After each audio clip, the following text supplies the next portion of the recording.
People often ask me where to buy yerba mate and recommendations, and I'd suggest going to supporting a local store or a small business if possible. However, if you're living somewhere where you can't, like I once was, and they just don't offer the yerba that you want, check out Pampa Direct. They have the largest supply of yerba mate that I've seen, and I've learned and tried so many from them before that I've never seen anywhere else. But not only yerba, they also have dulce de leche, alfajores, shirts like jerseys, games and snacks like chocolinas, which is one of my wife's favorite cookies. And I found some really great recommendations on there for beginners, such as Don Eregi, which is something I learned about by just trying different stuff there. And also some of my personal favorites, which is Pipore and Aguantadora Despalada. They have great customer service that speaks English, and in fact, they shipped me another package of yerba for free after they had mixed up one of my orders. And they always include like little, extras, like little candies and stuff, which is really nice. And they ship anywhere in the world, and they offer free shipping here in the U.S. with an order of $50 or more. That may change depending on your country. And as a sponsor of the show, they offer 10% off on your first order with the code POWER. Go to yerbamatepower.com/pampa to place an order. Again, that's yerbamatepower.com/pampa. P-A-M-P-A. Pampa. Thanks. Hello, and welcome to the Yerba Power Podcast. Today is a special continuation of the series of mental health mate moments. By the way, my name is Devin. I'm the host of the Yerba Power Podcast. If you're just joining me, welcome. I'm so glad you're here. I'm glad you found this podcast, and I hope this will be an encouragement to you listening wherever you are, wherever you're at. And if you've listened to us before, whether long time, a few episodes, or brand new, I hope to provide some good value to you in this episode of a book that I have read several times and has been highly recommended to me before, and I would highly recommend to you as well, called Man's Search for Meaning by Viktor Frankl. One of the quotes from the book that actually comes from another philosopher, Friedrich Nietzsche, is that he who has a why to live for can bear almost any how. And basically that's the basis of the book, is purpose in your life. If you have a why, a strong why of why you're doing the things you do, who you do them for, then it doesn't really matter how you do the thing. If it makes sense, like how you work versus why you work. If you work just to get a paycheck, or if you work for something bigger of a purpose of helping others, or achieving some status, there's different whys. I'm not saying that any one of those is necessarily wrong, but the bigger the why, the better, and the more fulfilling your purpose will be in what you do.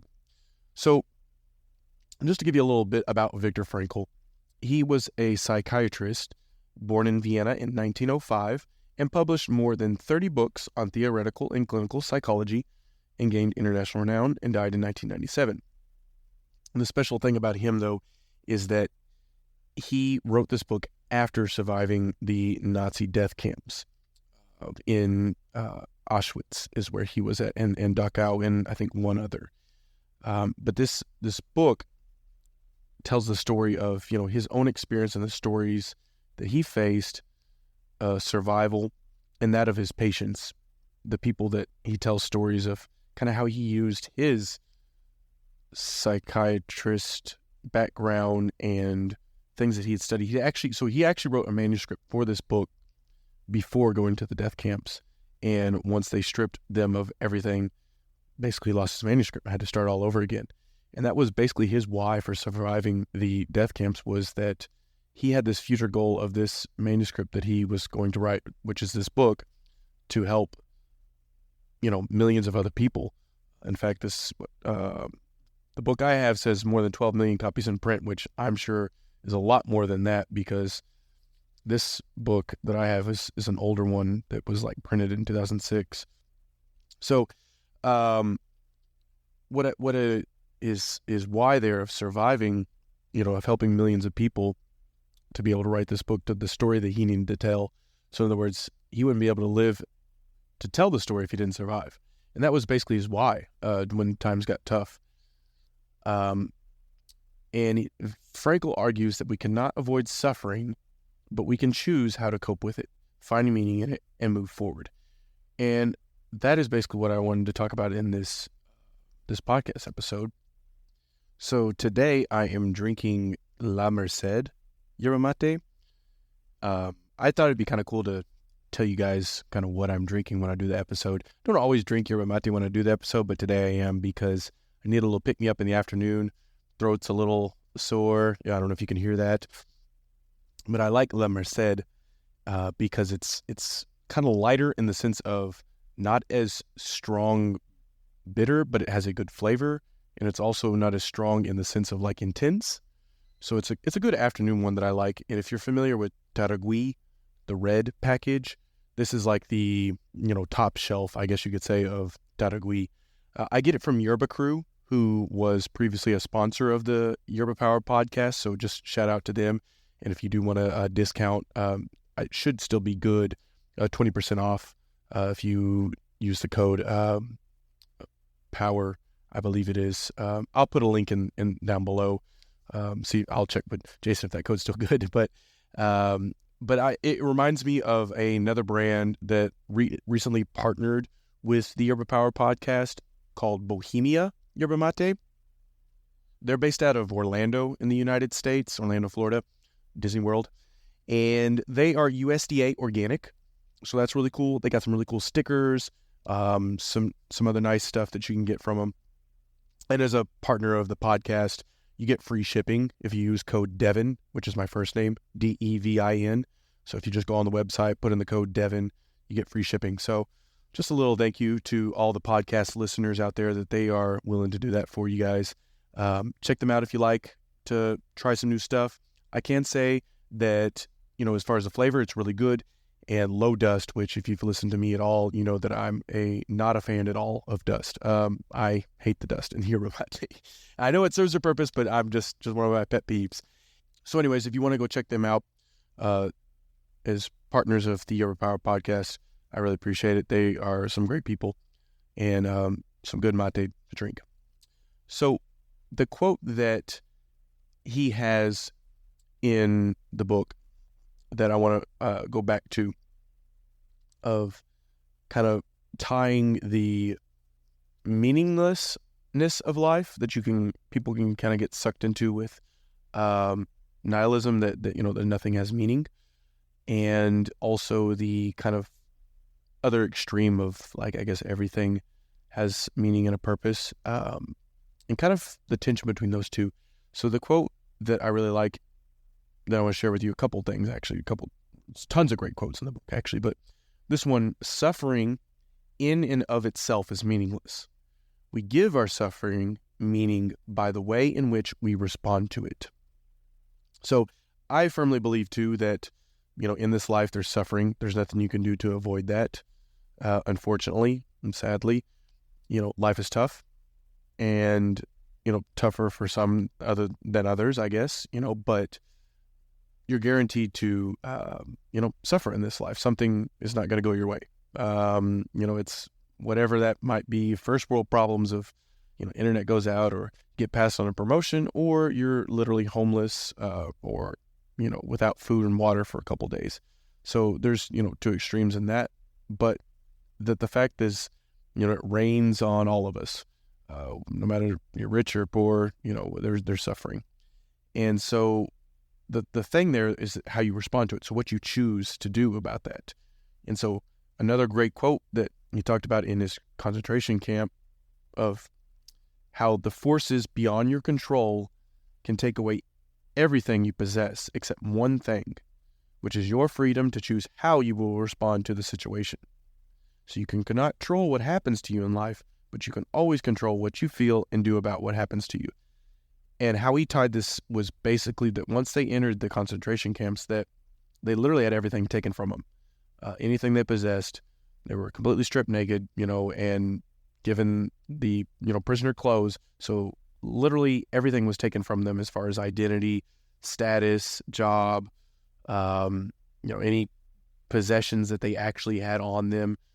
They were, not even a name. They were just given a number. So they were completely dehumanized and taken from every, form of possession or, any kind of, I guess, humanization. And therefore, all that was taken from them could still control how they responded to that.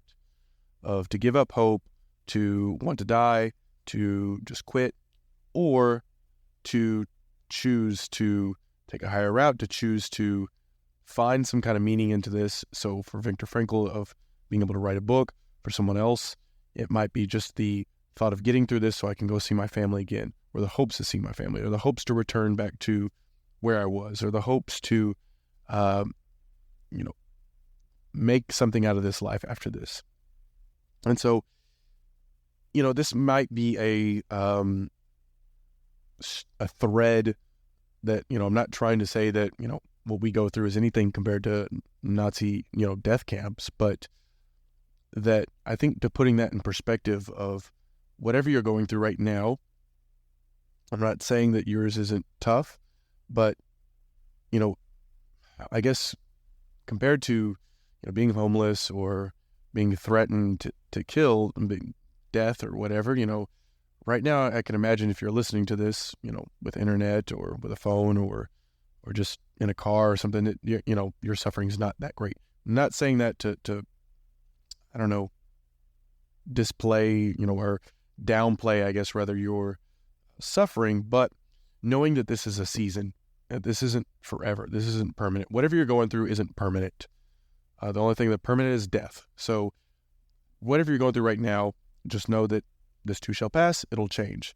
Health, family, happiness, professional abilities, future positions, fortune, society, basically all that can be reestablished.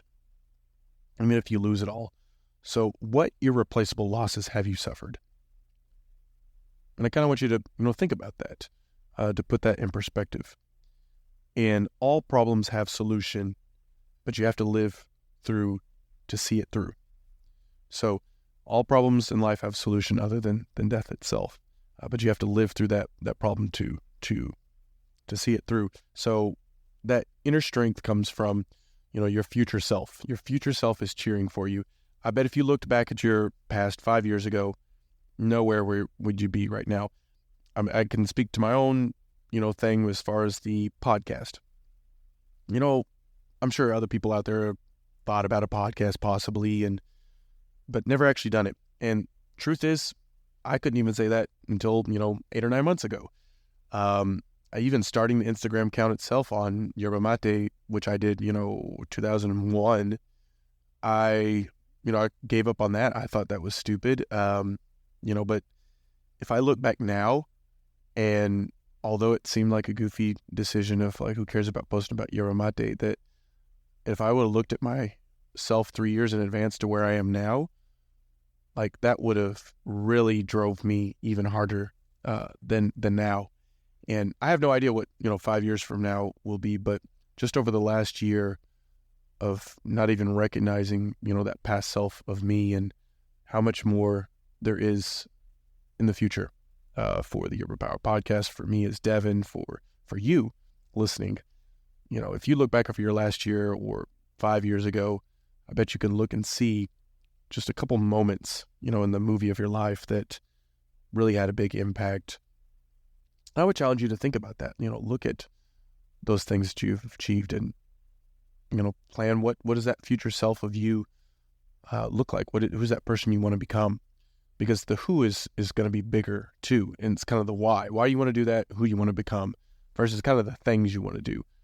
Because why you're doing it is going to have that purpose in the bigger, I guess the passion, the purpose, the persistence. When you have that in there, it's going to make you to push through the roadblocks and the tough times and suffering or whatever that may be. So for example, getting the podcast started, that's a hassle. Recording episodes, like I love, actually recording these episodes, but editing it and kind of all the other ins and outs about it, to be honest, isn't my favorite. But I have that bigger why, the purpose of to show up every week, present an episode, to provide value to you all listening, to encourage people, to educate about yerba mate, and just, I guess, have fun. I mean, that not to say you can't have fun in doing something, meaningful as well. And I think that's another topic for another thing about work and play. But so to sum it all up, you have a choice to make. You can choose to, be down and suffer, and there's nothing wrong with mourning, but you can also choose to, look at these moments, the suffering or whatever you're going through, as a lesson. What is life trying to teach you right now? What are you trying to learn right now? Or what is a lesson to be learned right now? Or what's something that this, 5 years from now, you'll be glad that you went through it. And I know that sounds crazy now, but some of the, trials and things that I went through years ago that brought me to here, very grateful for the lessons learned. And I believe nothing is wasted, in your life, that whatever you go through. So I hope that was encouraging to you. Thank you for joining me for this episode of Mental Health Mate Moments. I'm going to keep doing this for a couple other episodes possibly. I got a couple that I definitely want to touch on. And let me know what you think about these. I'd be glad to hear from you on Instagram at Yerba Mate Power. Also, you can check out the website, yerbamatepower.com. Easiest way to get a hold of me is Instagram, though. Send me a message. Always welcome to hear from you guys.